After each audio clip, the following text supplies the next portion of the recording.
Good, praise the Lord. Puji Tuhan. Before I begin, I just forgot yesterday. Sebelum saya mulai, saya lupa kemarin. Yesterday, who among you here brought the most friends? Kemarin siapa di sini yang paling banyak membawa teman? The most new friends? Teman yang baru. Anyone? Adakah? Yesterday.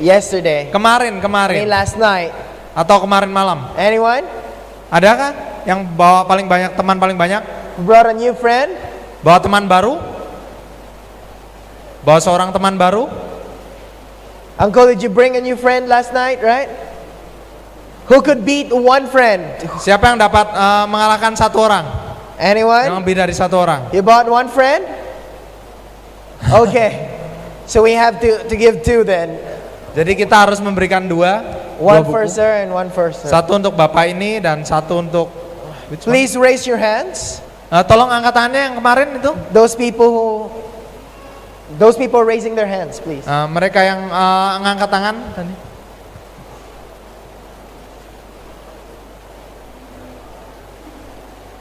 Okay. God bless you. Baiklah, Tuhan berkati. So tonight, is there anyone who brought a new friend? Jadi pada malam hari ini adakah yang membawa teman baru? Raise your hand. A new friend. Adakah? Okay, one here. Satu di sini. Anyone else? I guess only one. Please Saya raise rasa your hands, cuma. ma'am. Tolong tetap angkat tangannya tadi. Okay. Okay, so then we can begin. Baiklah, kita bisa mulai. So we praise the Lord for this another opportunity to study the Word of God. Jadi kami muji Tuhan untuk kesempatan lain boleh mempelajari firman-Nya. A little announcement before we start. There is again a registration for those people who have not yet registered. Please do sign up. Sedikit pengumuman lagi, ada pendaftaran di depan bagi Anda sekalian mungkin belum mendaftar. And also there is a free Bible lesson available every single night, new Bible lesson. Dan juga ada pelajaran Alkitab yang baru, yang gratis. So please do not forget to grab one. Jadi jangan lupa untuk membawa pulang satu ya. There's also a Bible program for children, so please don't forget to bring your children just right there on the side. We are doing our children program right now. Dan ada program Alkitab untuk anak-anak, mungkin sudah dimulai saat ini di sebelah kanan kita. So what is coming up? Jadi apa yang akan datang berikutnya? Tomorrow, please do not miss this amazing topic. Jadi pada besok malam jangan lewatkan topik yang menarik ini. The title of our topic tomorrow is the Bible's longest and most amazing prophecy. Topiknya besok adalah nubuatan Alkitab terpanjang yang paling menakjubkan. So please do not miss that opportunity to study the Word of God tomorrow. Jadi jangan lewatkan kesempatan untuk belajar firman Tuhan besok pagi. Of course, as we usually does, we would request our chorister to please come in the stage and we will sing the song Turn Your Eyes Upon Jesus. Tentu saja seperti yang sudah biasa kita lakukan, kita akan undang pemandu lagu kita untuk menyanyi Pandanglah pada Yesus. Turn your eyes upon Jesus. Pandanglah pada Yesus. Let's all stand up and sing the hymn. Mari kita semua berdiri dan kita menyanyi bersama-sama.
Mari kita berdoa.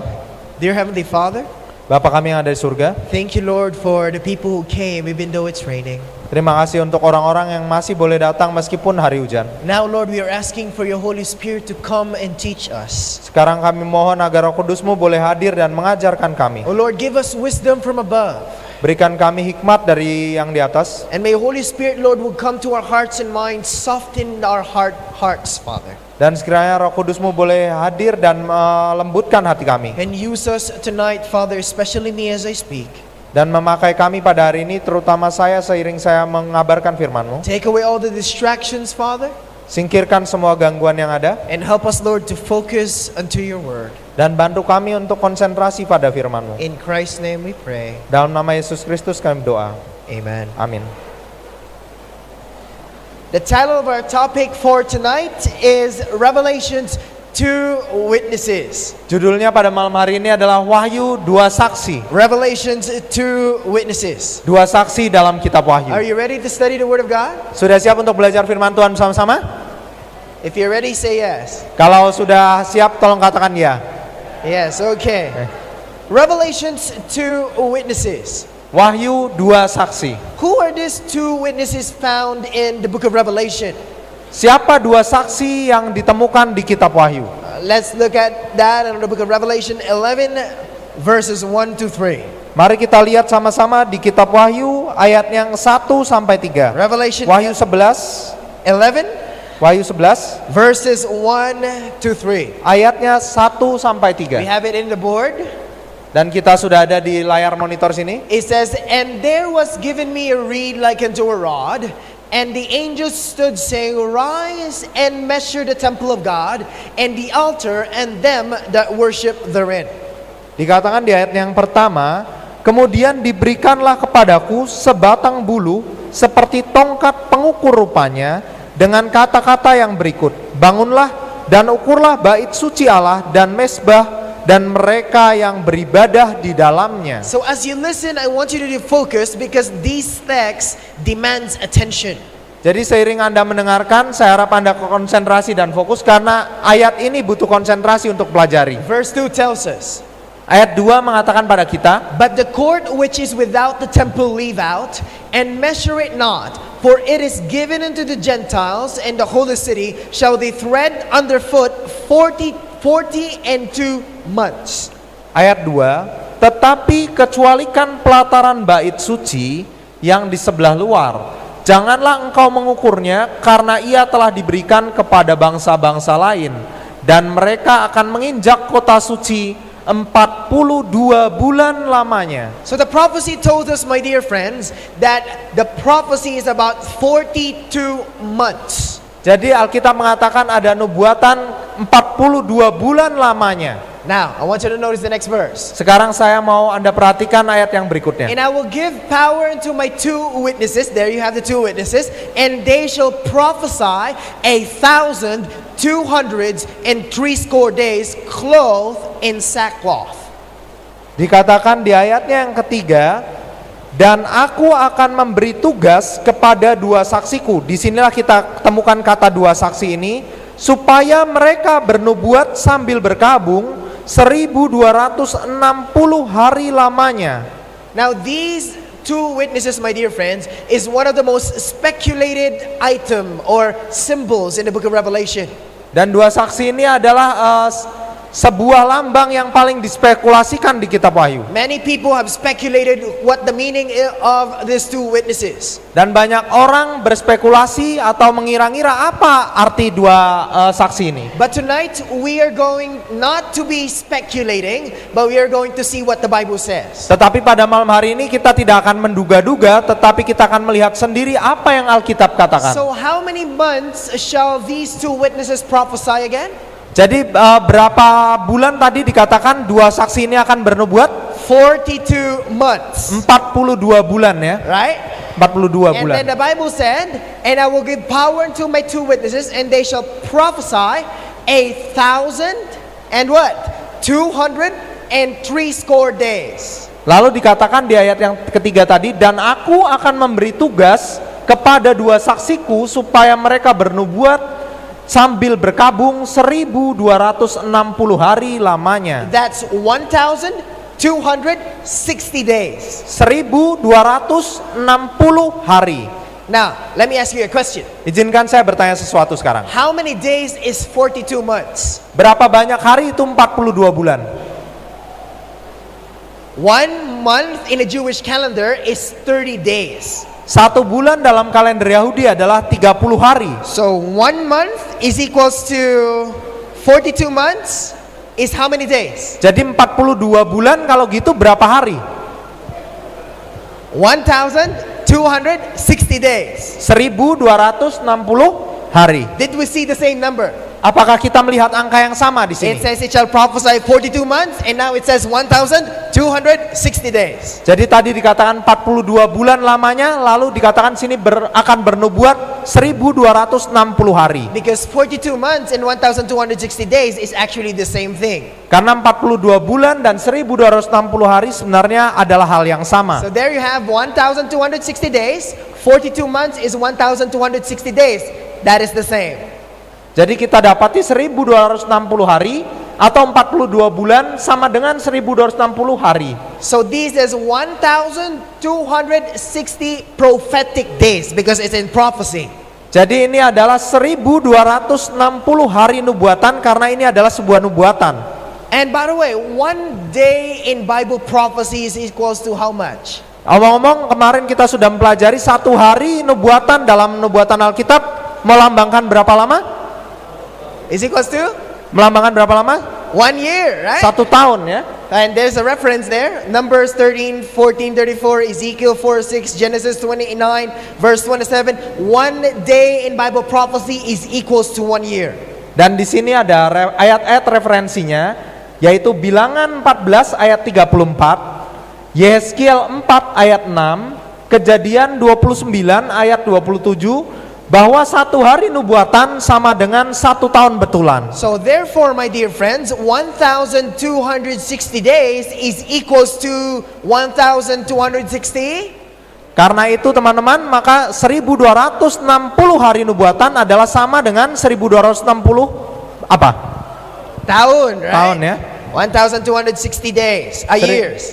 Nah, jadi 1260 tahun. It's 1,260 literal years. 1260 tahun betulan. 42 months, 1,260 days. 42 bulan, 1260 hari nubuatan. Or 1,260 literal years. Atau 1260 tahun betulan. So these two witnesses, my dear friends, would prophesy for 1,260 years in sackcloth. Jadi dua saksi ini akan bernubuat 1260 tahun lamanya dalam kain kabung. Sackcloth in the Bible, my dear friends, means dishonor. Jadi kain kabung itu artinya diinjak-injak atau tidak dihargai, tidak dihormati ya. So what is this 1,260 years all about? Jadi mengenai apa ini 1260 tahun ini? Well, in order for us to know what this 1,260 years all about, we need to go into the past.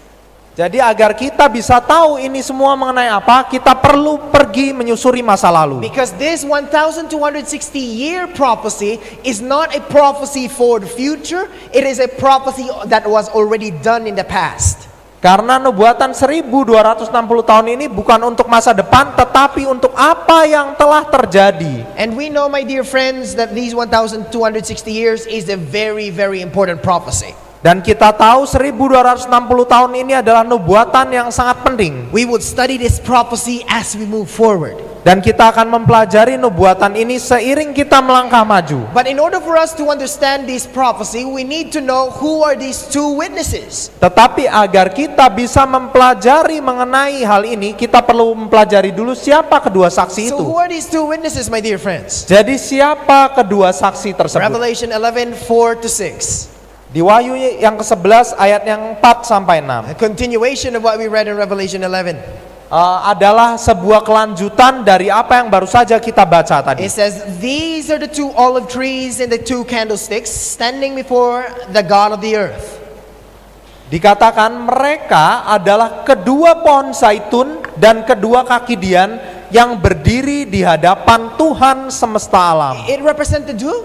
Ini melambangkan siapa? 2 olives and 2 candlesticks, right? 2 pohon zaitun dan 2 buah kaki dian ya. Please put that on the memory card of your brain. Jadi tanamkan dulu itu di pikiran kita. Because we will go back to the olive and the candlestick later. Karena kita akan membahas lagi mengenai pohon zaitun dan kaki Dian ini nanti. And it says, and if any man will hurt them, fire proceedeth out of their mouth, and devoureth their enemies. And if any man will hurt them, he must in this manner be killed.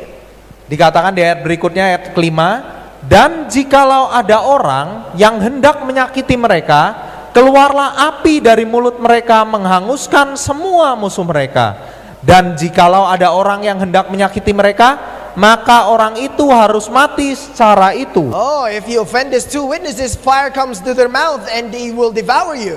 Dan kalau kita hendak menyakiti mereka, itu ada api keluar dari mulutnya. He says, these have the power to shut heaven, that it rain not in the days of their prophecy, and have power over waters to turn them to blood, and to smite the earth, and with all the plagues as often as they will.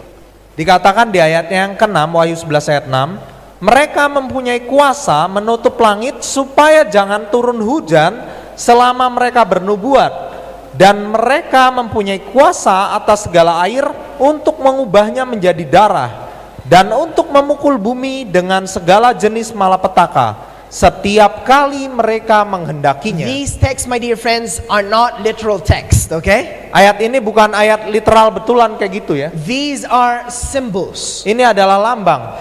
The text here is actually a reference to the two guys who are the symbols of the two witnesses. Ayat ini sebetulnya merujuk kepada dua orang yang merupakan rujukan dari apa yang mereka perbuat. Who are these representing? Siapa, melambangkan siapa ini? It's actually a representation of Moses and Elijah. Ini sebetulnya rujukan bagi Musa dan Elia. What happened in the time of Moses? Apa yang terjadi di zamannya Nabi Musa? The waters were turned into blood, right? Air berubah menjadi darah di sana. What about in the time of Elijah? Bagaimana di waktu zamannya Elia? He stopped the rain from coming for 3 years. Dan dia menghentikan hujan turun selama 3,5 tahun. These are symbols, my dear friends, of Moses and Elijah. Ini adalah lambang bagi Musa dan Elia. And I'll talk about Moses and Elijah later on, okay? Dan saya akan bicarakan mengenai Musa dan Elia nanti. My dear friends, these olive trees and the candlestick in Moses and Elijah are all symbols from the book of Revelation. Dan ini pohon zaitun dan kaki Dian ini atau kandil itu adalah lambang dari yang dipakai di kitab Wahyu. Before, my dear friends, they use symbols. Jadi sebelumnya mereka memakai lambang-lambang. Even now we use symbols in our society today. Bahkan di komunitas atau kehidupan kita sekarang kita juga masih memakai lambang-lambang. For example, if you see a symbol like that, what does it mean? Misalnya kalau kita melihat lambang seperti itu, apa artinya itu? It's a Toyota, right? Itu adalah sebuah lambang dari Toyota ya. Well, as we use symbols today, in the Bible also they use a lot of symbols. Dan di Alkitab juga memakai banyak lambang seperti halnya kita memakai lambang-lambang hari ini. So these are not literal people that you've seen in the movies that breathe fire. Dan mungkin ini yang seringkali kita lihat juga di film-film. These are just symbols. Ini hanyalah lambang saja ya. And before we go and see the symbols in the book of Revelation, dan sebelum kita pergi dan membahas lambang-lambang di kitab Wahyu ini, there was in the first meeting we study this. Dan ada hal penting untuk mempelajari hal ini. There are two principles in understanding Bible prophecy. Ada dua prinsip untuk memahami nubuatan Alkitab. What is that principle again, everyone? Apa prinsip itu sekali lagi teman-teman? Number one. Yang pertama apa? You still remember? Masih ingat kah? I guess you forgot. Saya rasa kalian lupa. Number one, the Bible must be its own interpreter. Yang pertama, Alkitab harus menjadi penerjemahnya sendiri. So it's not what I say, it's not what the pastor said, it's what the Bible says. Jadi bukan apa yang saya katakan atau pendeta katakan, tetapi apa yang Alkitab sendiri katakan. Number two, compare scripture with scriptures. Yang kedua, bandingkan firman dengan firman atau ayat dengan ayat. We study in this text, it's not just we dwell there, we study on different texts as we compare the Bible. Jadi seiring kita mempelajari ayat-ayat sini, kita bukan hanya mempelajari ayat di sini saja, tetapi kita bandingkan dengan ayat lain di dalam Alkitab. So who are these mysterious witnesses, my dear friends? Jadi siapa saksi misterius ini? Well, we open our Bibles in the book of Zechariah 4, 2-6. Dan kita akan buka Alkitab kita ke kitab Zakaria 4, Zakaria 4 ayat 2 sampai 6. Zechariah 4 and 2-6. Zakaria 4 ayat 2 sampai 6. Who are these two witnesses? Siapa kedua saksi ini? Let us read this. Mari kita baca. Now again, please join my translator as he reads it in Bahasa, okay? Jadi mari bergabung dengan saya seiring saya baca bahasa Indonesianya. Now let us read this. Mari kita baca sama-sama. Let's 1, read it sama-sama. 2, 3. Maka berkatalah ia kepadaku, apa yang engkau lihat? Jawabku, aku melihat tampak sebuah kandil dari emas seluruhnya dan tempat minyaknya di bagian atasnya. Kandil itu ada 7 pelitanya dan ada 7 corot pada masing-masing pelita yang ada di bagian atasnya itu. Now Zechariah saw something. He saw number 1, he saw a candlestick. Jadi Zakaria melihat sesuatu. Dia melihat apa tadi? Kandil atau 7 kaki dian Did you ya. see the candlestick in the book of Revelation a while ago? Apakah Anda juga melihat tulisan kandil tadi atau kaki dian di kitab Wahyu sebelumnya? When we read the book of Revelation, there are 2 things that we saw very important. What was that? Dan pada saat kita membaca ayat di kitab Wahyu tadi ada 2 hal yang kita lihat. Apa itu? I told you to save it in your mind. Saya katakan pada Anda untuk tanamkan di pikiran Anda What tadi. was that? Apa? Candlestick and olive Jadi trees. 7 kaki dian atau kandil dan pohon zaitun. Zechariah saw the candlestick. Dan Zakaria melihat 7 kaki dian ini, kandil ini. Let us look at the next one. Mari kita lihat yang berikutnya. Next verse. Ayat yang berikutnya It says, dikatakan, dan 2 pohon zaitun ada terukir padanya, 1 di sebelah kanan tempat minyak itu dan 1 di sebelah kirinya. Lalu bicaralah aku, kataku kepada malaikat yang berbicara dengan aku itu, apakah arti semuanya ini, so Tuanku? did Zechariah saw the same very thing? Jadi apakah Zakaria juga melihat hal yang sama di sini? Just like what John saw in the book of Revelation. Seperti halnya yang dilihat Yohanes di kitab Wahyu. A candlestick Sebuah kandil and 2 olive trees. dan 2 pohon zaitun. And then he said, what does it mean? Lalu dia bertanya, apa artinya ini ya? And then the angel that talked with me answered and said unto me, knowest be thou not what these be? And I said, no, my Lord. Lalu dilanjutkan, maka berbicaralah malaikat yang berbicara dengan aku itu. Katanya kepadaku, tidakkah engkau tahu apa arti semuanya ini? Jawabku, tidak, Tuanku. And the next verse tells us, Lalu di ayat berikutnya mengatakan pada kita, then he answered and spake unto me, saying, this is the word of the Lord unto Zerubbabel, saying, not by might nor by power, but my spirit, says the Lord of hosts. dikatakan, maka berbicaralah ia, katanya, inilah firman Tuhan kepada Zerubabel, bunyinya, bukan dengan keperkasaan dan bukan dengan kekuatan, melainkan dengan rohku, firman Tuhan semesta alam. So who are these 2 witnesses? Jadi siapa kedua saksi ini? The Bible said these are the Alkit- word of the Lord. Alkitab mengatakan inilah firman Tuhan. John saw the same very thing, olives and candles. Dan Yohanes melihat ya hal yang sama, kandil dan pohon zaitun. And that represents the 2 witnesses. Dan itu melambangkan 2 saksi tersebut. And these 2 items, my dear friends, is the word of the Lord. Dan 2 barang ini ya melambangkan firman Tuhan. Who is these 2 witnesses? Siapa kedua saksi ini?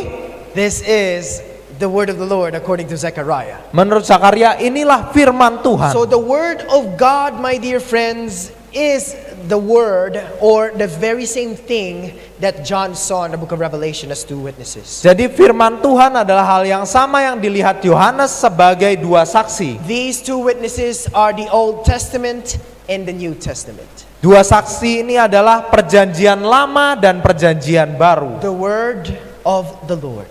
Firman Tuhan. In fact, John saw a lamp, Bahkan Yohanes melihat seekor anak domba. specifically a lampstand. Sebuah kandil. What's a lampstand? Apa artinya kandil itu? It's used for a lamp. Itu dipakai untuk terang atau lampu ya. And look at the Bible says, Psalms 119, 105, thy word is a lamp unto my feet and a light unto my path. Dan bila kita lihat Mazmur 119 ayat 105, firman-Mu itu pelita bagi kakiku dan terang bagi jalanku. Oh, my dear friends, the word is the lamp, my dear friends. Dikatakan firman-Nya itu adalah pelita. This is a representation of the word of God. Ini adalah lambang dari firman Tuhan. What about Moses and Elijah? Do they represent the word of God? Bagaimana dengan Musa dan Elia? Apakah mereka juga melambangkan firman Tuhan? You see, my dear friends, in the Bible, Moses represents the law. Dan kalau kita lihat, Musa ini mewakili hukum Taurat. And Elijah represents the whole prophets. Dan Elia itu mewakili para nabi.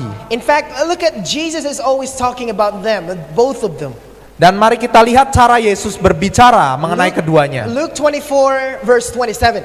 Lukas 24 ayat yang ke-27. The Bible said, "And in the beginning at Moses and all the prophets, he expounded unto them in all scripture the things concerning himself." Dikatakan di sana, lalu ia menjelaskan kepada mereka apa yang tertulis tentang dia dalam seluruh kitab suci, mulai dari kitab-kitab Musa dan segala kitab nabi-nabi.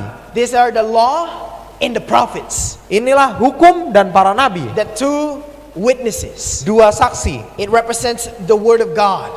Ini melambangkan firman Tuhan sendiri. And inside the word of God, my dear friends, the major thing is the law and the rest of the prophets. Dan hal yang utama dalam firman Tuhan adalah hukum Taurat dan sisanya adalah para nabi. Moses as the law represents the law, and Elijah is the prophet. Musa mewakili hukum dan Elia para nabi. In fact, this is what Isaiah 20 in verse 8 says. Bahkan kenyataannya inilah yang dikatakan di kitab Yesaya 8 ayat yang ke-20. It says, "To the law and to the testimony of the prophets, if they speak not according to this word, it is because there is no light in them." Dikatakan di Yesaya 8 ayat 20, ini terjemahan dari versi King James. Carilah hukum dan kesaksian, siapa yang tidak berbicara sesuai dengan perkataan itu, maka baginya tidak terbit fajar. That's the law, the two witnesses. Itulah kedua saksi itu. The law and the prophets. Hukum dan kesaksian. Or the word of God. Atau firman Tuhan dengan The kata word lain. of God is measured up by the law and the prophets, my dear friends. Hukum Tuhan terdiri dari hukum, firman Tuhan terdiri dari hukum dan para nabi. That's why Matthew 22 and verse 40 it says, "On these two commandments hang all the law and the prophets." Maka dari itu Yesus mengatakan di dalam Matius 22 ayat yang ke-40, pada kedua hukum inilah tergantung seluruh hukum Taurat dan kitab para nabi. These are the law and the prophets, the word of God. Inilah hukum dan para nabi, firman Now, Tuhan. question, my dear friends. Jadi sekarang pertanyaan teman-teman. Brother Jasper, the Bible a while ago said that in this 1260 year period, the law and the prophets, or the word of God, shall be clothed in sackcloth. Jadi saudara Jasper, kamu mengatakan sejenak lalu bahwa dua saksi ini atau firman Tuhan akan bernubuat dalam pakaian kabung. Why are they clothed in sackcloth? Kenapa mereka bernubuat dalam pakaian kabung? Represents they were dishonored. Yang melambangkan ketidakpenghargaan atau So ketidakhormatan. there was a time in history, my dear friends, that the word of God Jadi ada sebuah masa di dalam sejarah teman-teman di mana firman Tuhan ini was wearing and prophesying in sackcloth. bernubuat dalam kain kabung. And we know, my dear friends, if you study the Bible, you will know that this is the time called the Dark Ages. Dan kita tahu kalau kita mempelajari sejarah, ini adalah masa di mana disebut abad kegelapan. Have you heard of the Dark Ages before? Pernah dengar abad kegelapan sebelumnya? Where the Bible was taken out from the people. Di mana Alkitab diambil dari orang-orang. And the Antichrist, my dear friends, according to the Bible, we'll study the Antichrist later, Dan nanti kita juga akan belajar Antikristus. Antikristus ini teman-teman took the two witnesses away from the people. They can't read it. menyingkirkan kedua saksi ini dari orang-orang sehingga mereka tidak dapat membacanya. That's why it's called the Dark Ages. Karena itulah ini disebut abad kegelapan. For 1260 years. Selama 1260 tahun. These two witnesses were prophesying in sackcloth. Kedua saksi ini akan bernubuat dalam kain kabung. If you come later soon, we'll study that 1260 year period. Dan nanti segera kita akan pelajari 1260 tahun periode ini. So again, my dear friends, what does this two witnesses represent? Jadi sekali lagi teman-teman, melambangkan apa kedua saksi ini? It represents the Word of God, Mereka melambangkan apa? Firman Or- Tuhan.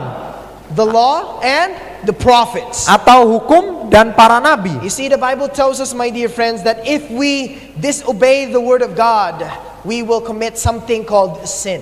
Dan firman Tuhan mengatakan kalau kita tidak menuruti firman-Nya, itu kita melakukan sesuatu yang disebut sebagai dosa. If we don't follow the word, then that is called sin. Dan kalau kita tidak menuruti firman-Nya, itu disebut dosa. Have you heard of sin before? Pernah dengar kata dosa sebelumnya? I guess we have heard about it. Saya rasa kita semua mungkin pernah mendengarnya. What is sin? Apa itu dosa?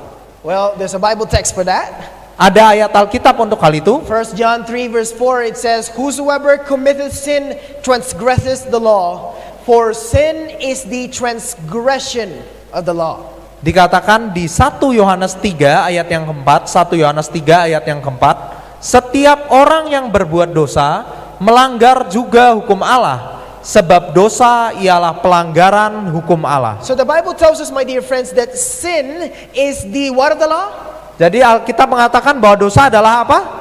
Transgression of the law, Pelanggaran hukum Allah, or the breaking of God's law. atau pelanggaran hukum Allah ya. So sin makes you understand what the law is, or the law makes you understand if you have sin or not. Jadi hukum Tuhan itu membuat kita mengerti apakah kita melakukan dosa atau tidak. Because sin is the transgression of the law.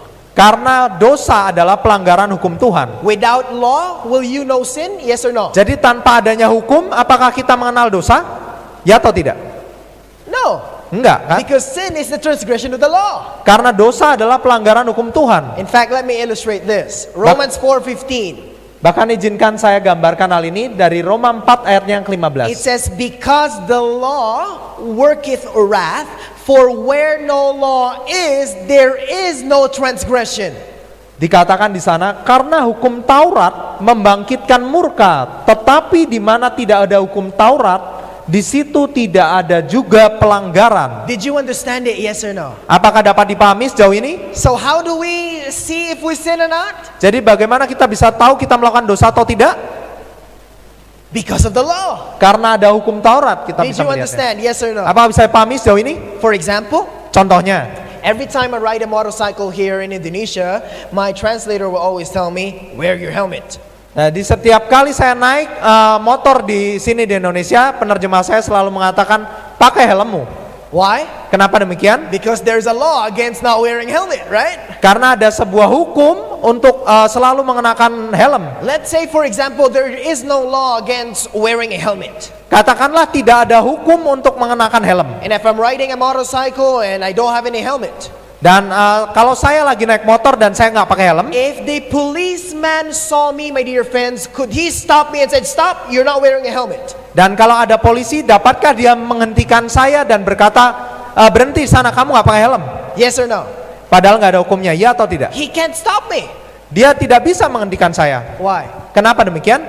Because there's no law against that. Karena tidak ada hukum mengenai hal itu. Because a law, my dear friends, Karena hukum ini, teman-teman, lets us know if we sinned or not. membiarkan atau mengizinkan kita tahu apakah kita melakukan dosa atau tidak. If there is no law, there is no sin. Kalau tidak ada hukum Taurat, maka tidak ada juga pelanggaran atau dosa. That's how important, my dear friends, the law is. Itulah betapa pentingnya hukum ini, Now teman-teman. tonight, my dear friends, I want to focus on this one thing first, and we'll go to the prophets later. Dan pada malam hari ini saya akan berfokus pada hukum ini dulu dan nanti para nabi belakangan. Let's talk about the first witness first. Mari kita bicarakan mengenai saksi yang pertama dulu. What's the first witness? Apa saksi yang pertama tadi? Who? The law, Hukum. right? Let us look at the law first. Mari kita lihat hukum ini dulu. The Bible tells us, my dear friends, in the book of Exodus, Alkitab mengatakan pada kita di kitab Keluaran, there was a man by the name of Moses, and God gave him the law in the stone. dan dikatakan di sana ada seorang bernama Musa dan Tuhan memberikannya hukum di loh batu. Let's read about the 10 commandments, my dear friends. What does it say? Exodus 31 verse 18. Mari kita lihat mengenai 10 perintah dan kita baca Keluaran 31 ayat yang 18. It says, "And he gave unto Moses, when he had made an end of communing with him upon Mount Sinai, 2 tablets of testimony, tables of stones, or written with the finger of God."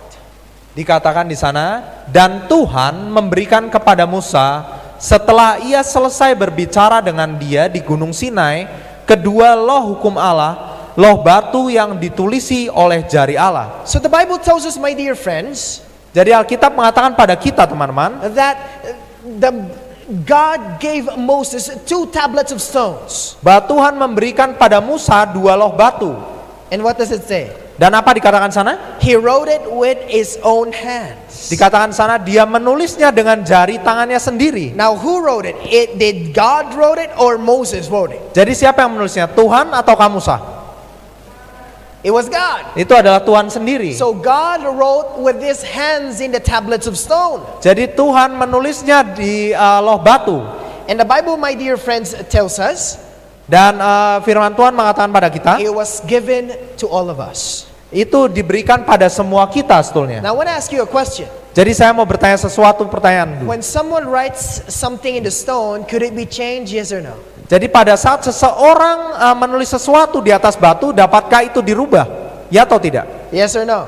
Ya atau tidak? No, you can't change it. Tidak, kita tidak bisa merubahnya. And the reason why, my dear friends, the law was given, it was put in the law so that the stone, so that it will not be changed. Alasan kenapa ini ditulis di atas batu agar ini tidak bisa dirubahkan. Have you heard about the 10 commandments before? We're all Christians here, right? Kita semua orang Kristen di sini ya pernah dengar 10 perintah sebelumnya? The 10 commandments. 10 perintah ya. Let's look at the 10 commandments. Just a little review. Mari kita sedikit mengulang saja. Kita lihat 10 perintah. Exodus 23 to 17. Di Keluaran 20 ayat 1 sampai 17. Let us look at the Ayat first commandment. Mari kita lihat perintah yang pertama. It says here, first commandment, Dikatakan di perintah yang pertama, it says, "Thou shalt have no other gods before me." dikatakan jangan ada padamu Allah lain di hadapanku. So, no other gods. Jadi jangan ada Allah lain. Do we need this commandment today? Yes or no? Apakah kita butuh perintah ini pada saat ini, ya atau tidak? Yes or no? Ya atau tidak? Yes, we need this commandment, my dear Iya, friends. kita butuh perintah ini. You know why? Dan Anda tahu kenapa? Because sometimes our gods are business. Karena kadang bisnis kita mungkin menjadi Tuhan kita. You know, it may not be a statue, but sometimes our God is our money. Mungkin bukan saja patung-patung betulan, tetapi mungkin uang kita. Oh, we need this commandment today, my dear friends. Dan kita butuh perintah ini saat ini. Some people say, oh, there's no more commandments. Dan beberapa orang berkata nggak ada lagi perintah But Tuhan. we need this commandment today. Dan tetapi tidak demikian, kita butuh perintah ini saat ini. Second commandment. Dan perintah yang kedua, Thou shalt not make unto thee any graven image or any likeness of anything that is in heaven above, or that is in the earth beneath, or that is in the water under the earth. dikatakan jangan membuat bagimu patung yang menyerupai apapun yang ada di langit di atas, atau yang ada di bumi di bawah, atau yang ada di dalam air di bawah bumi. It says, Thou shalt not bow down thyself unto them nor serve them, for I, the Lord thy God, am a jealous God, visiting the iniquity of the fathers upon the children, unto the third and fourth generation of them that hate me.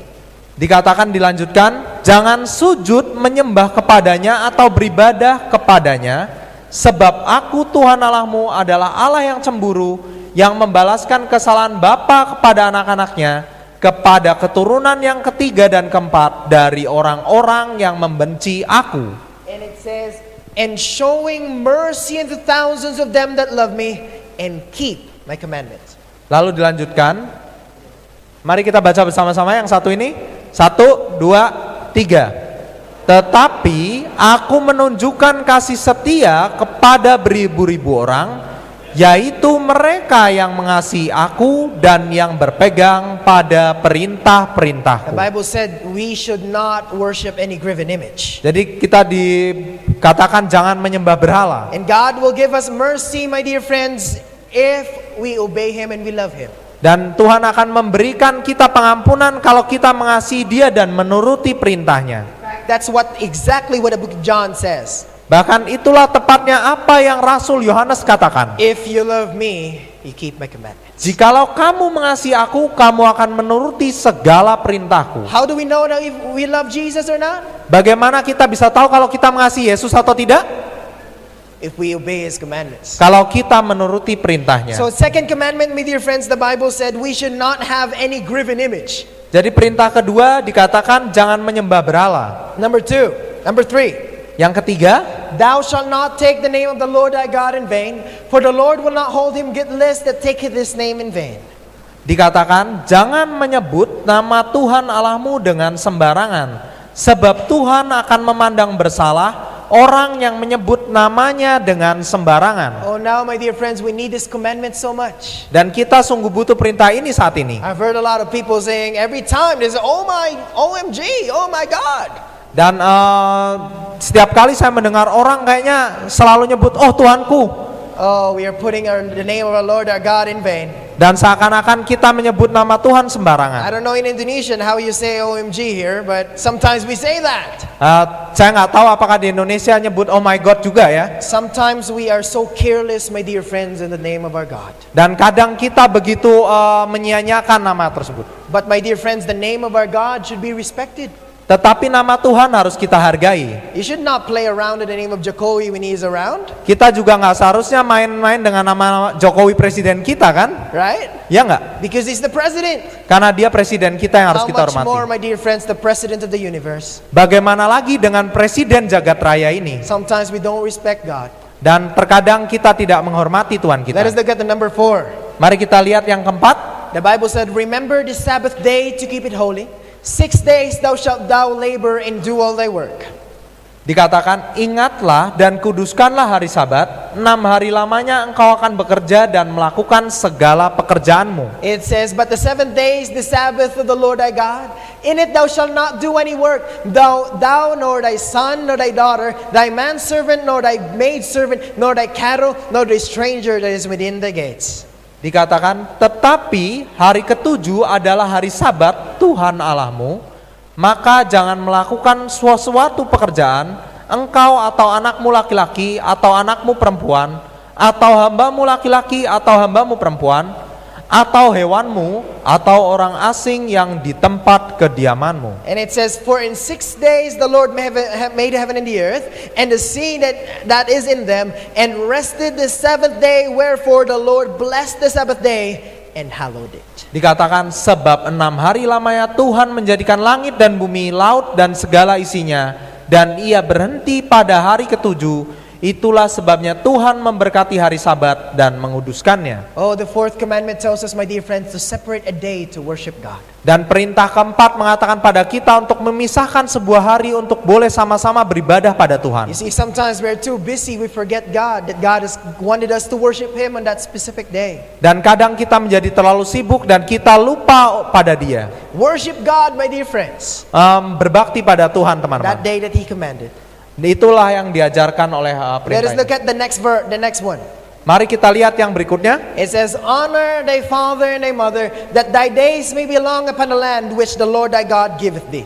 Dikatakan, hormatilah ayahmu dan ibumu, supaya lanjut umurmu di tanah yang diberikan Tuhan Allahmu. I guess some of you are sleepy because you're not reading it.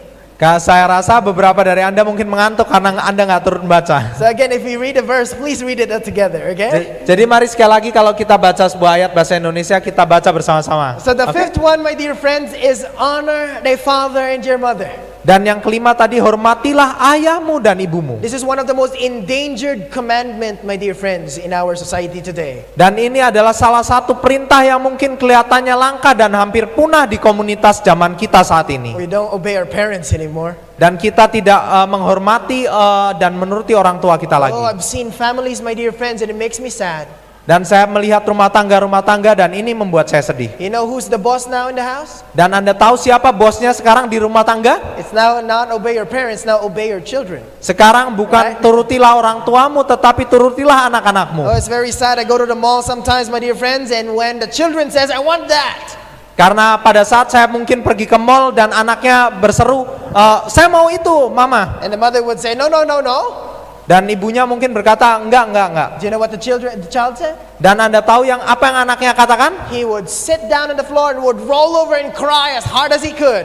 Dan dia mungkin akan duduk di lantai dan merengek-rengek lalu menjerit sebisa mungkin dia bisa. Seems like the children are now the boss. Seakan-akan anaknya sekarang jadi bos. But not in the case in my house. Tetapi enggak di dalam kasus keluarga saya. I grew up in the family where I respected my father. Saya bertumbuh di keluarga di mana saya harus menghormati orang tua saya. You know why? Anda tahu kenapa? If I do something stupid, suddenly something will come and boop. in your head.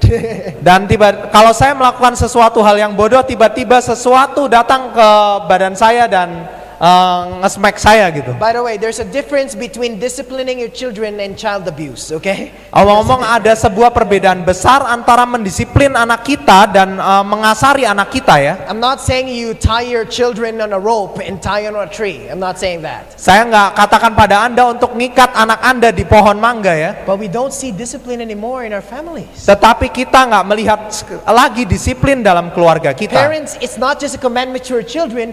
The command of God to you is to let your children obey you. Jadi bukan hanya untuk anak Anda, tetapi ini adalah bagi kita supaya kita boleh dihargai dan dihormati oleh anak kita. Do we need this commandment today? Yes or no? Apakah kita masih membutuhkan perintah ini saat ini, ya atau tidak? We need this commandment today. Kita sungguh membutuhkan perintah ini. Let us look at the next one. Mari kita lihat yang berikutnya. Next one, thou shalt not kill. Dikatakan jangan membunuh. Do we need that commandment today? Apakah kita butuh perintah ini saat ini? Yes or no? Ya atau tidak? I hope we're not killing each other here in Indonesia. Saya harap kita nggak saling membunuh di sini di Indonesia. Sometimes when we get that cigarette and puff, kadang-kala kita cigarette and put it in our mouth, masukkan rokok di dalam mulut kita dan we're actually killing ourselves. kita sesungguhnya membunuh diri kita sendiri. So it's not just killing someone, it's killing yourself. Jadi bukan hanya membunuh orang lain, tetapi membunuh diri kita sendiri juga. The Bible said don't kill yourself. Alkitab mengatakan jangan bunuh diri kita The next juga. one, thou shalt not commit adultery. Dan dikatakan yang berikutnya jangan berzina atau berbuat cabul ya. Do we need this commandment today? Apakah kita butuh perintah ini saat ini? Oh, husbands, we need a loyal husbands in the family. Dan kita butuh suami yang setia di dalam keluarga kita. We need a wife that is loyal to his husband. Dan kita butuh istri yang setia pada suaminya juga. I remember one time there was a website. Saya teringat suatu kali ada sebuah situs di internet. I won't tell you the website so that you won't go there. Saya nggak akan ungkapkan apa websitenya, jadi kalian nggak bisa kunjungin ke sana. But the website advertised, my dear friends. Tetapi situsnya mengiklankan demikian. It's like Facebook. Ini seperti halnya Facebook saya. But for those people who are married couple who wants to have an affair to someone. Tetapi bagi mereka yang sudah berpasangan dan ingin punya pasangan yang lain. Oh, adultery is rampant, my dear friends, in our age. Dan perzinahan ini merajalela di zaman kita And ini. it says over 200,000 like-minded members. Dikatakan di sini lebih dari 2.300.000 anggota. That means over 200 people are cheating on their wife and husband. Artinya 2,3 juta orang di sini menipu pasangannya. Oh, we need this commandment today, my dear friends. Dan kita butuh perintah ini saat ini. The next one, Yang berikutnya, thou shalt not steal. jangan mencuri. Oh, thou shalt not steal, my dear friends. Especially student, do not cheat in your tests and exams. Terutama para murid, jangan mencontek di ujian Anda ya. And in fact, my dear friends, in just offices alone, just office, okay? Hanya di kantor saja, ini kantor saja ya. They made a research, my dear friends. Mereka membuat penyelidikan teman-teman. In 2008, Di tahun 2008, the amount of materials that was stolen in offices jumlah barang yang dicuri di kantor is over $994 billion. ini jumlahnya sekitar 994 miliar dolar. Most of the people working in the offices are stealing. Jadi banyak orang yang bekerja di kantor mereka mencuri. The next one, Dan yang berikutnya, thou shalt not bear false witness against thy neighbor. jangan bersaksi dusta terhadap Oh, if sesamamu. only this commandment is obeyed, my dear friends, we would have cut off every fighting in our neighborhood. Dan kalau saja perintah ini dituruti, maka kita mungkin bisa mencegah banyak pertengkaran di tetangga kita. Why? Kenapa demikian? It's no more gossip. Karena banyak sekali gosip menyebar. Next one, Dan yang berikutnya, thou shalt not covet thy neighbor's house, thou shalt not covet thy neighbor's wife, nor his manservant, nor his maidservant, nor his ox, nor his ass, nor his anything that is neighbor's. And it says, let's finish that. dan mari kita selesaikan yang ini dulu. Jangan mengingini rumah sesamamu, jangan mengingini istrinya, atau hambanya laki-laki, atau hambanya perempuan, atau lembunya, atau keledainya, atau apapun yang dipunyai sesamamu. So the next one, my dear friends, is thou shalt not covet. Jadi yang berikutnya adalah jangan iri hati atau mengingini. Thou shalt not covet your neighbor's wife. Jangan mengingini istri tetanggamu atau sesamamu, his iPhone, his car, his TV. iPhone-nya atau mobilnya atau televisinya. Oh, my dear friends, what basically God is saying is, be contented in what you have. Jadi pada dasarnya yang Tuhan mau katakan adalah puaslah dengan apa yang kita miliki. This is the secret of happiness, my dear friends, being contented in what you have. Jadi inilah adalah rahasia menjadi orang Kristen, menjadi puas dengan apa yang kita miliki. Sometimes when our neighbor has a car, we covet it. Dan kadang kalau tetangga kita punya mobil yang bagus, mungkin kita mengingininya. The Bible said, thou shalt not covet. Tetapi Alkitab mengatakan jangan iri hati atau mengingini. These, my dear friends, are the 10 keys to peace and happiness. Ini teman-teman adalah 10 kunci kedamaian dan If kebahagiaan. you want to be happy in life, obey God's law. Anda ingin bahagia dalam hidup ini, turutilah perintah Tuhan. When I talk about this to my friends and they came to me and said, oh, Brother Jasper, that's not true happiness.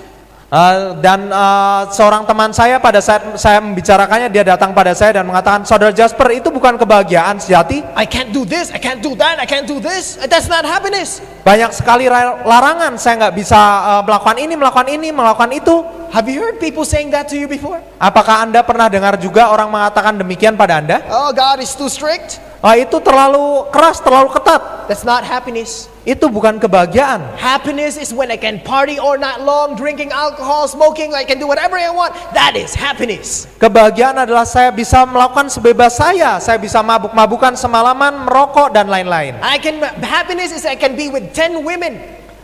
Kebahagiaan adalah saya bisa tiduri 10 wanita That's bergantian. happiness. Itulah kebahagiaan. Happiness is I can do whatever we want. Kebahagiaan adalah saya bisa bebas melakukan apapun yang saya mau. But I guess that's not happiness. Tapi saya rasa itu bukanlah kebahagiaan. Is lung cancer happiness, my friends? Apakah kanker paru-paru itu adalah sebuah kebahagiaan? I guess not. Saya rasa tidak ya.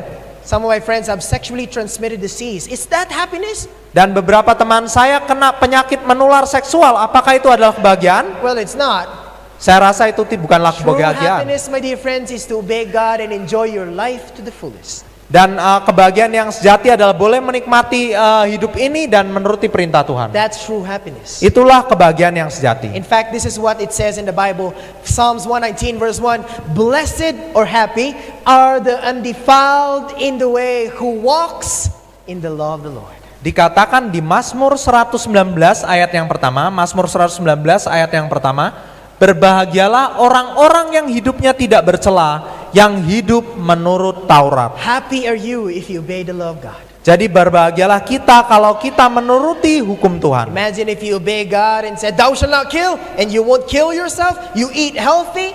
Dan bayangkan apabila Anda menuruti Tuhan, Anda tidak ingin membunuh diri Anda sendiri, dan Anda makan makanan yang sehat. That's true happiness, my dear friends. Itulah kebahagiaan yang sejati, teman-teman. You only have one wife, not two wives. Anda hanya memiliki satu orang istri dan bukan banyak istri. That's true happiness. Itulah kebahagiaan yang sejati. Amen. Amin. Where you obey your parents, children, that's true happiness. Akankah para anak-anak di sini, adik-adik sekalian, mematuhi orang tuanya? Itulah kebahagiaan yang sejati. Sometimes we are not happy when we obey our parents, but actually if you obey them, you will see you're happy. Dan kadang kita nggak merasa bahagia kalau kita menuruti orang tua kita, tetapi itu adalah kebahagiaan. These are the law, my dear friends, that was written by God's finger. Ini adalah hukum-hukum perintah-perintah yang ditulis oleh jari tangan Tuhan. But Brother Jasper, why do we need to obey the law? Tetapi Saudara Jasper, kenapa kita perlu menuruti atau melakukan hukum Tuhan? Why? Kenapa demikian? Because the Bible tells us in Ephesians 2:8-9, for by grace are you saved through faith, and not of yourselves, it is the gift of God, not of works, lest any man should boast. Bukankah dikatakan di Alkitab di Efesus 2 ayat 8 dan 9? Let's read it together. Mari kita baca sama-sama. 1, 2, 3. Sebab karena kasih karunia kamu diselamatkan oleh iman.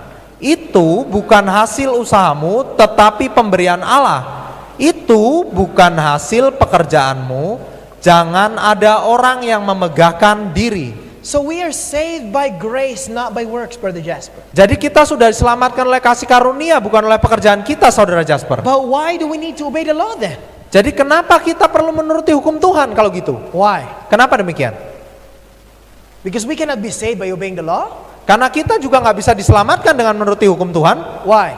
Kenapa demikian? Because the Bible said, if you love me, you keep my commandments. Karena Alkitab mengatakan, jika kamu mengasihi aku, kamu akan menuruti segala perintahku. We don't obey the law because we want to be saved, because salvation is just a free gift. Kita tidak menuruti hukum Tuhan karena kita ingin selamat, karena keselamatan adalah sebuah pemberian gratis. It is because we love Jesus, my dear friends. Itu adalah karena kita mengasihi Yesus Kristus. Do you love teman-teman. Jesus? Apakah Anda sekalian mengasihi Yesus? Then if you love Jesus, what should you do? Jadi kalau Anda mengasihi Yesus, apa yang seharusnya Anda lakukan? Keep his commandments. Menuruti perintahnya. Let us look at Matthew 22, 36 to 40. Mari kita lihat sama-sama Matius 22 ayat yang 36 sampai 40. A person asked Jesus, Master, which is the great commandment in the law? Dan seseorang bertanya pada Yesus, Tuhan, mana perintah terutama dalam hukum? This is what Jesus said. Let's read that together. Dan inilah yang menjadi jawaban Yesus. Mari kita jawab, mari kita baca bersama-sama. 1, 2, 3. Jawab Yesus kepadanya, kasihilah Tuhan Allahmu dengan segenap hatimu dan dengan segenap jiwamu dan dengan segenap akal budimu. So that is the first commandment. Jadi itulah perintah yang pertama. Oh, Brother Jasper, you see, God changed the commandment. He said, just love your God with all your hearts. Oh, Saudara Jasper, kamu barusan baca kan? Tuhan sudah mengubah perintahnya, kasihlah Tuhan Allahmu. No, my friends, this is not a new commandment.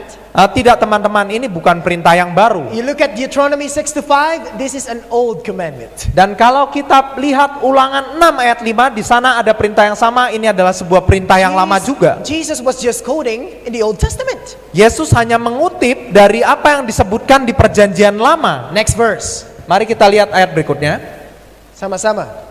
Sama-sama. 1, 2, 3. Dan hukum yang kedua yang sama dengan itu ialah, kasihilah sesamamu manusia seperti dirimu sendiri. Second is love your neighbor as yourself. Yang kedua adalah kasihilah sesamamu seperti mengasihi dirimu sendiri. Is that a new commandment? Apakah ini perintah yang baru juga? No, Leviticus 19 verse 18, it's an old commandment. Tidak, kita lihat di Imamat 19 ayat yang ke-18, ini juga perintah dari Perjanjian Lama juga. Jesus has copied it in the Old Testament. Yesus hanya mengutip dari Perjanjian Lama. And he said this. Dan inilah diungkapkannya.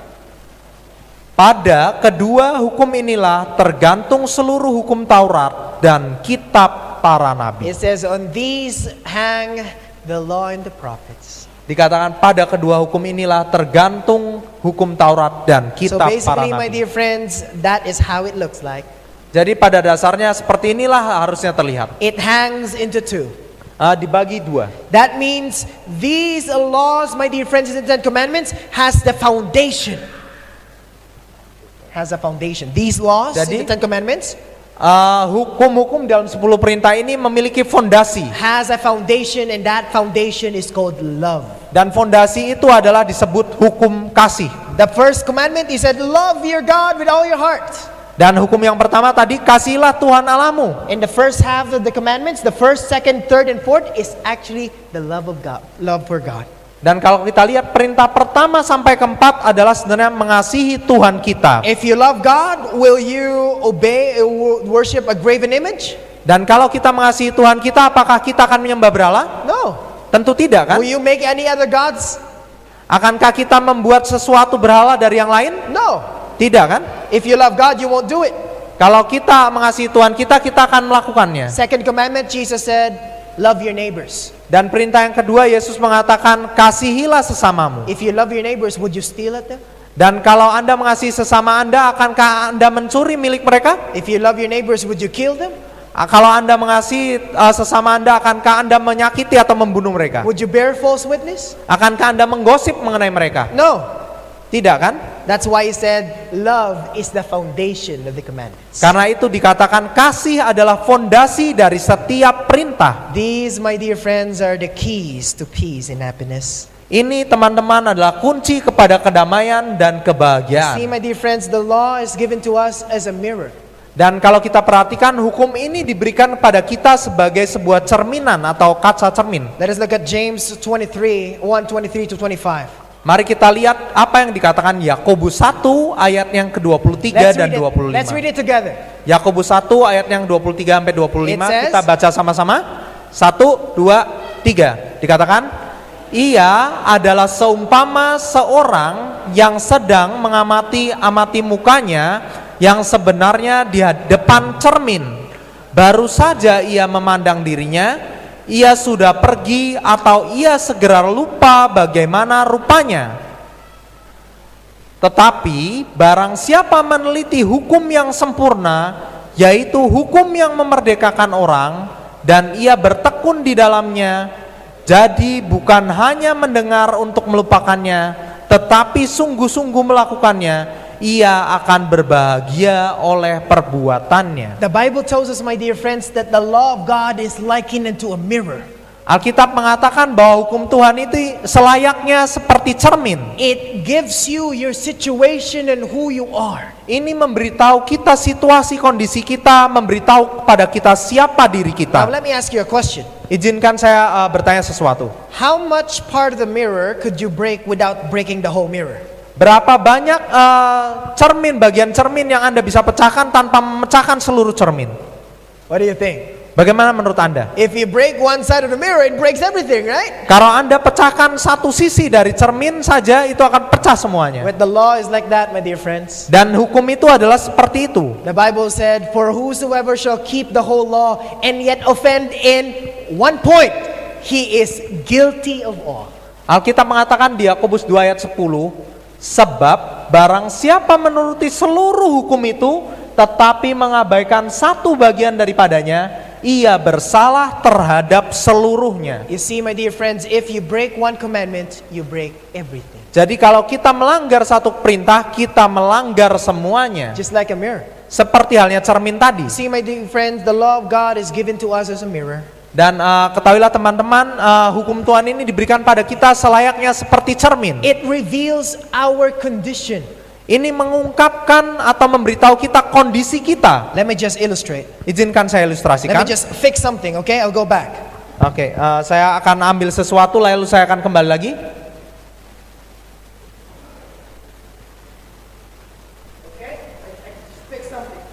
Baiklah, saya ambil sesuatu.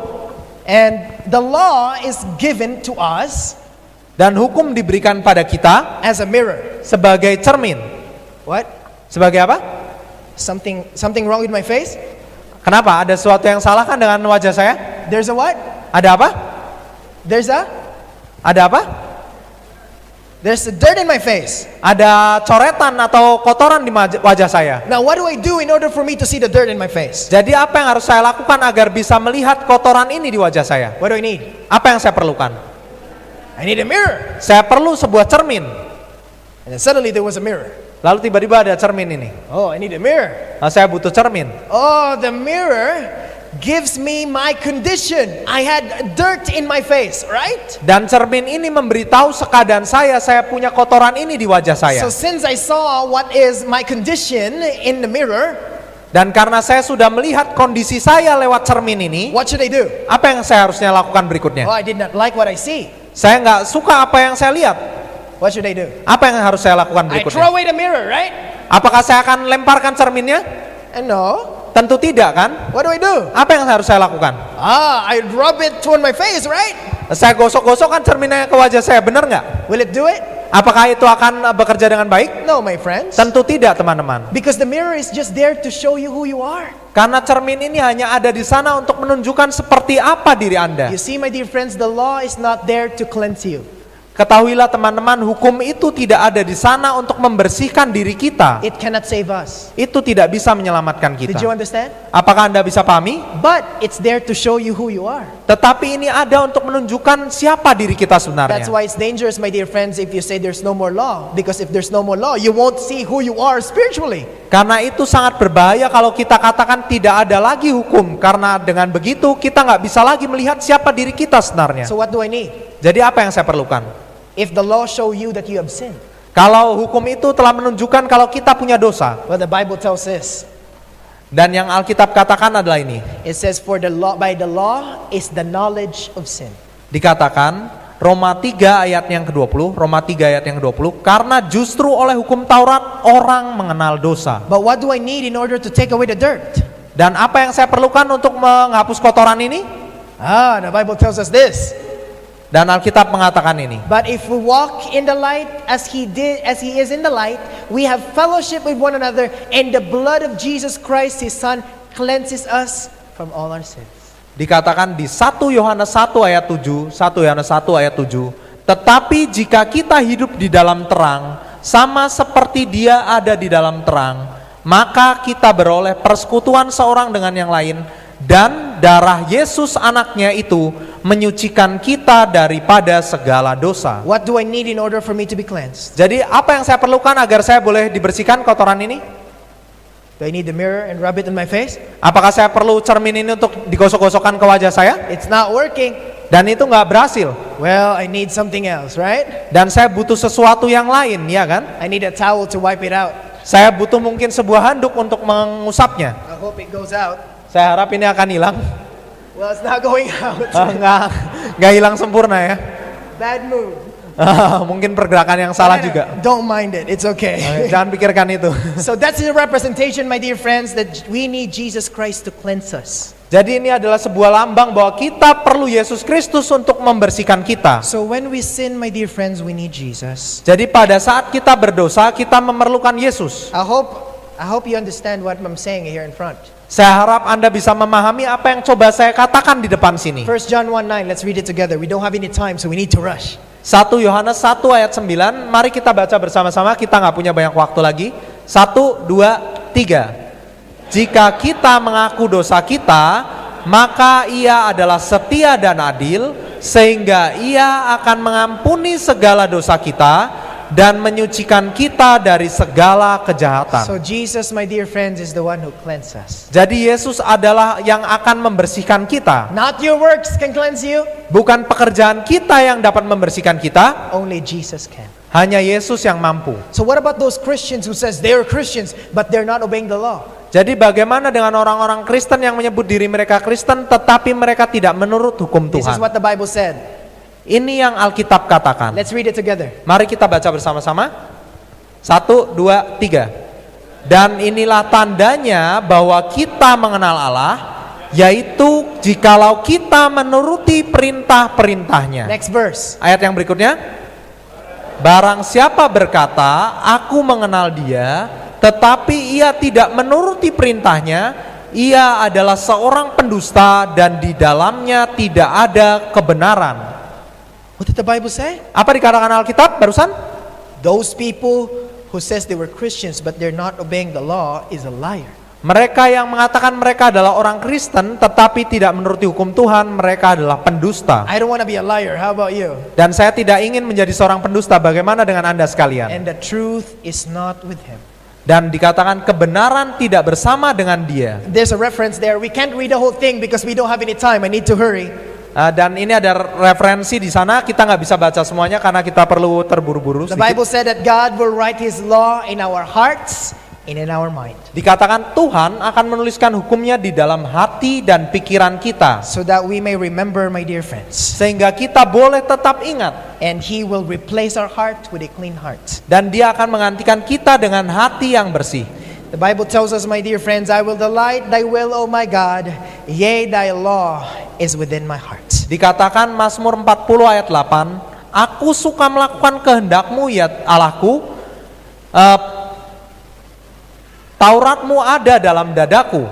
The Bible said, if you love me, you keep my commandments. Dan Alkitab mengatakan, kalau kamu mengasihiku, turutilah segala perintahku. I'm almost finished. Dan saya hampir selesai. But let me ask you this question. Tetapi izinkan saya menanyakan pertanyaan ini. But Brother Jasper, doesn't the Bible teach that there were no more law because of our faith? Saudara Jasper, bukankah Alkitab mengajarkan tidak ada lagi hukum oleh karena iman? Oh, let's read that. Mari kita baca sama-sama. It says in the Bible, Romans 3:27-28. Roma 3, 27 sampai 28. Let's read. Mari kita baca. 1, 2, 3. Jika demikian, apakah dasarnya untuk bermegah? Tidak ada. Berdasarkan apa? Berdasarkan perbuatan? Tidak, melainkan berdasarkan iman. Karena kami yakin bahwa manusia dibenarkan karena iman dan bukan karena ia melakukan hukum Taurat. So we don't need the law anymore because we have faith, right? Jadi saudara Jasper, kita nggak perlu lagi hukum Taurat karena kita punya iman, kan? That's what people say to me. Itulah yang dikatakan orang-orang pada But saya. they haven't read verse 31. Tetapi kita belum baca ayat 31-nya. It says, do we then make void the law through faith? God forbid. Yea, we establish the law. Dikatakan, disimpulkan, jika demikian, adakah kami membatalkan hukum Taurat karena iman? Sama sekali tidak. Sebaliknya kami meneguhkannya. So should we take away the law because of faith? Jadi apakah kita perlu singkirkan hukum Tuhan karena iman? No, my friends. Tidak, We should teman-teman. establish the law because of faith. Sebaliknya kita meneguhkan hukum Tuhan karena kita punya iman. Final question. Jadi pertanyaan terakhir. But does the Bible teach that we are not under the law but under grace? Bukankah Alkitab mengajarkan bahwa kita tidak di bawah hukum tetapi di bawah kasih karunia? We're not under the law, Brother Jasper. We are under grace now. Enggak lagi hukum, saudara Jasper, kita di bawah kasih karunia sekarang. This is what the Bible said. For sin shall not have dominion over you, for ye are not under the law, but under grace. Inilah dikatakan Alkitab. Kita baca sama-sama. 1, 2, 3. Sebab kamu tidak akan dikuasai lagi oleh dosa, karena kamu tidak berada di bawah hukum Taurat, tetapi di bawah kasih karunia. But sometimes the problem is we read the text only. Tetapi terkadang masalahnya adalah kita baca cuma satu ayat saja. We did not read the next verse. Kita nggak baca ayat berikutnya. The next verse said, what then? Shall we sin because we are under the law, but under grace? God forbid. Dikatakan, dilanjutkan, jadi bagaimana? Apakah kita akan berbuat dosa karena kita tidak berada di bawah hukum Taurat, tetapi di bawah kasih karunia? Sekali-kali tidak. Since we are under grace, should we disobey the law now? Jadi mentang-mentang kita di bawah kasih karunia, apakah kita harus boleh melanggar hukum bebas? God said no. Jadi Tuhan mengatakan dengan jelas tidak. Let me illustrate. Izinkan saya ilustrasikan. There was a man one time Ada seorang suatu kali who's driving in America. yang menyetir di jalanan Amerika. And in America, my dear friends, there is a speed limit. Dan di jalanan Amerika ada batas kecepatan. And if you go past the speed limit, Dan kalau kita melewati batas kecepatan itu, you'll be in jail. kita akan masuk ke penjara. So this man was driving one time and he was speeding above the speed limit. Dan orang ini mengemudi suatu kali dan melanggar batas kecepatan. Oh, the police saw, my dear friends, and he went to the man. Dan polisi tahu dan dia hampiri orang itu. Stop your car. Dia bilang berhentikan mobilmu. And the police came in the window. Dan polisi ini akhirnya datang ke jendela kaca mobil orang itu. And sir, where are you from? Dari mana kamu, Bapak? Well, I'm from the other city. Saya dari kota lain, dia Well, bilang. you are over speeding. Kamu terlalu cepat melanggar batas kecepatan. According to my meter, you are running 100 kilometers per hour. Jadi menurut batas pengukur kecepatan saya, kamu lari 100 km per jam. Well, sir, I did not know that because I'm from the other city. Dia katakan, Bapak, saya nggak tahu karena saya dari kota lain. Well, the law says that you will be in jail. Hukum mengatakan bahwa kamu akan masuk ke penjara. Now, because he had disobeyed the law, he is under the law, right? Jadi sekarang karena dia telah melanggar hukum, artinya dia ada di bawah hukum. He's under the law because he had disobeyed the law. Dia ada di bawah hukum karena dia telah melanggar hukum ini. Oh, the man said, but please, sorry, sir, I need to go fast. Tetapi orang ini mengatakan bahwa tolonglah Tuan, jangan tilang saya karena saya perlu cepat-cepat nih, And buru-buru. I'm new from the city. Dan saya juga baru di kota ini. So please, give me grace. Jadi tolong kasih saya pengampunan lah. Give me grace for now. Kasih saya pengampunan buat kali ini saja. And then the officer said, well, according to my record, you should be put in jail. Jadi menurut apa yang dikatakan, kamu harus saya masukkan ke penjara. So it's either I put you in jail or I give you grace. Tetapi ada pilihan lain, antara saya harus masukkan kamu ke penjara atau saya kasih kamu pengampunan kali ini. Since you look like a good person, Karena kamu kelihatannya kayak orang baik, I'll give you grace. saya kasih kamu pengampunan. I'll let you go without putting your name in the record. Jadi saya kasih kamu pengampunan tanpa nyatetin nama kamu di dalam buku catatan saya. Now this man is under grace. Jadi sekarang saat ini orang ini di bawah pengampunan atau di bawah kasih karunia itu. Did you understand? Apakah bisa dipahami sejauh ini? Why? Kenapa demikian? Because he was taken out of the law. He was saved. Karena dia diselamatkan dari hukum. Now he is under grace, right? Dan dia sekarang di bawah kasih karunia. And what if the person, because he is under grace now, Jadi bagaimana kalau orang ini yang mengira dia di bawah kasih karunia, went di to bawah his kasih car karunia saat and ini, pulled the pedal 150 kilometers per hour?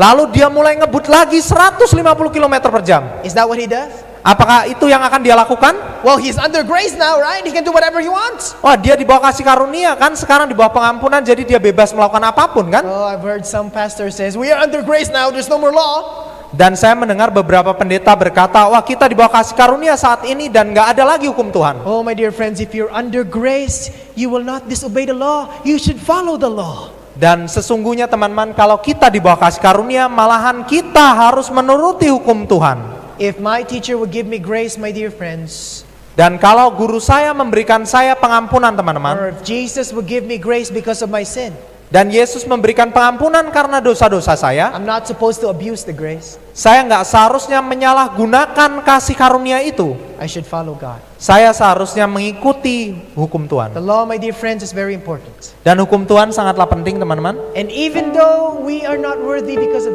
we are sinners, Dan meskipun kita tidak layak karena kita semua adalah pendosa. the Bible said God still died for our sins. Dan Alkitab tetap mengatakan Yesus tetap mati bagi kita. My friends, I'm not worthy. Teman-teman, saya juga tidak layak. I'm sinful.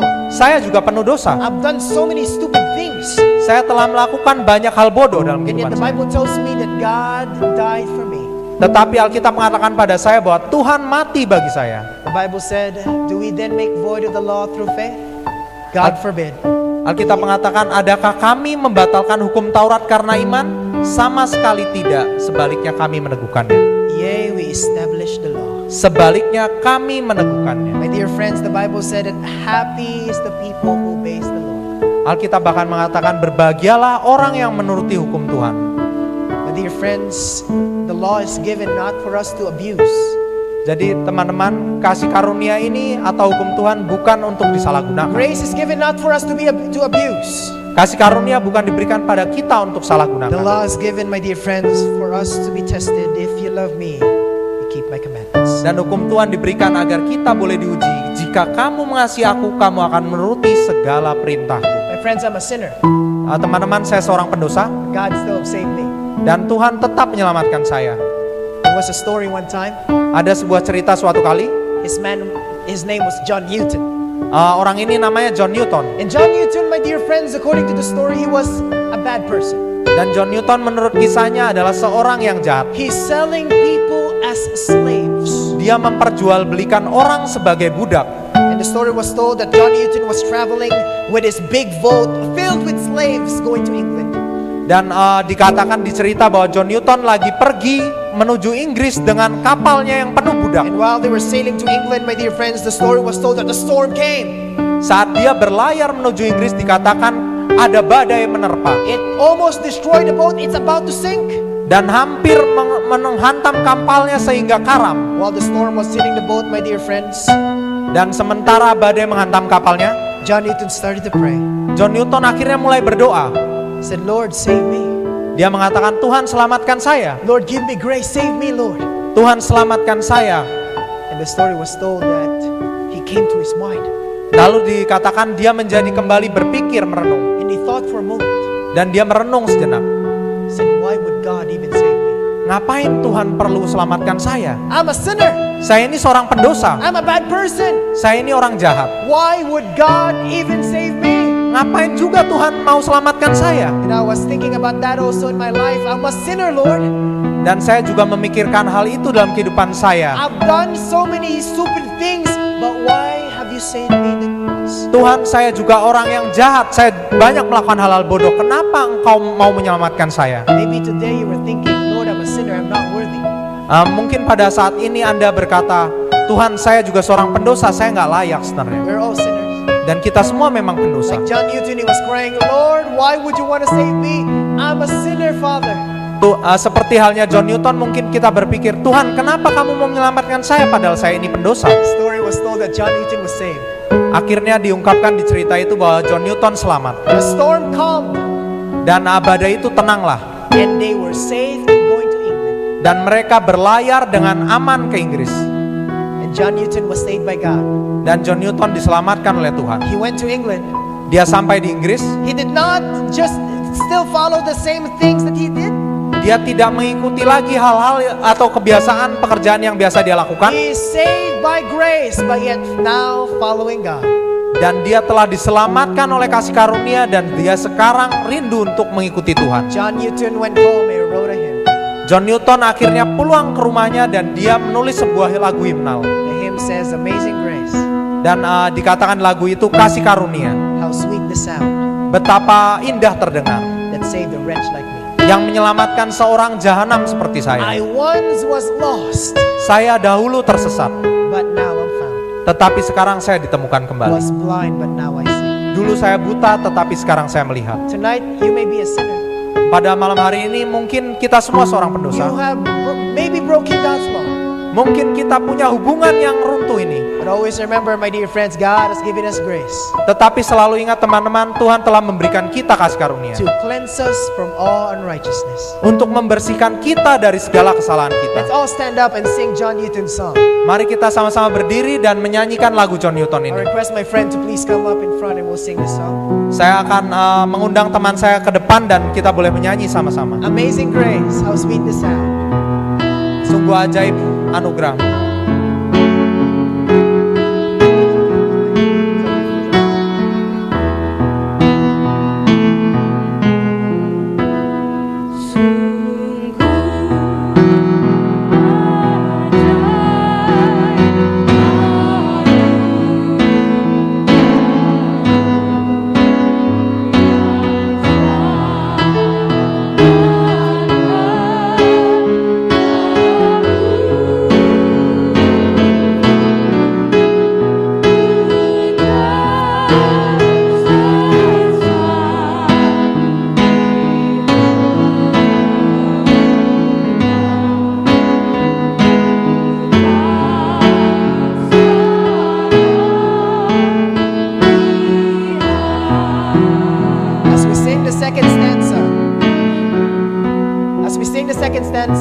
Seiring kita menyanyikan ayat yang kedua, I wanted you to please pray in your hearts. saya mohon Anda berdoa dalam hati And saudara-saudara. if you have committed sin that you know that you need forgiveness, Dan kalau Anda melakukan dosa yang Anda tahu butuh pengampunan, as we sing, ask God for forgiveness tonight. dan seiring kita menyanyi, mari kita sama-sama mohon pengampunan dari Tuhan. Let's sing the next verse. Mari kita nyanyikan ayat yang berikutnya.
Mari kita semua berdoa.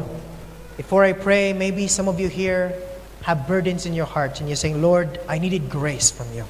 Dan mungkin sebelum saya berdoa, ada beberapa dari saudara rindu untuk mengatakan, Tuhan, saya sungguh berbeban berat dalam hati saya dan saya butuh kasih karunia. Lord, I have abused your grace. I have abused your law. Dan selama ini saya telah menyalahgunakan kasih karuniamu dan hukummu. Now we understand how important the law is. Dan saat ini kami tahu betapa pentingnya hukummu ya Most Tuhan. importantly, your grace. Terutama juga kasih karuniamu. Now we are saying, Lord, we needed your grace tonight. Dan sekarang Anda rindu untuk berkata, Tuhan, aku perlu kasih karuniamu pada malam hari ini juga. Erase all my past, Father. Singkirkan semua masa lalu saya ya Tuhan. Delete all my past from your records. Hapus semua masa lalu saya dari buku catatanmu ya Now Tuhan. give me a new life, Father. Dan berikan pada malam hari ini hidup saya yang baru. Is that your decision tonight? Apakah itu boleh menjadi keputusan Anda pada malam hari ini? Let's all bow down. Mari kita semua tertunduk. Father in heaven, Bapa di surga, Lord, we need a new life Bapa, kami butuh hidup yang baru because we have disobeyed your law. karena kami telah melanggar hukum-hukum. Oh, but Father, what a wonderful love it is from Jesus Tetapi sungguh suatu kasih yang luar biasa dari Yesus that you Kristus, have given us grace. bahwa Engkau telah memberikan pada kami kasih We karunia. are not worthy of it, Father, Kami tidak layak menerimanya ya Bapa, but in your eyes we are all worthy. tetapi di matamu kami layak. Someone here, Father, is saying, Lord, I want to have a new life with you. Mungkin ada seseorang di sini rindu untuk berkata, Tuhan, aku perlu untuk hidup baru dan berjalan bersama dengan Engkau. Give me grace, Father. Berikan kami kasih karuniamu ya Most Tuhan. of all, Lord, erase my past life and give me a new life through your blood. Dan terutama hapuskan hidup saya yang lampau dan berikan kami hidup yang baru. Bless us, Lord, tonight. Berkati kami pada malam hari ini ya Tuhan. In Christ's name we pray. Dalam nama Yesus Kristus kami berdoa. Amen. Amin. Thank you, everyone. Terima kasih semuanya. I hope to see you tomorrow. Berharap bisa berjumpa lagi dengan Anda sekalian besok pagi.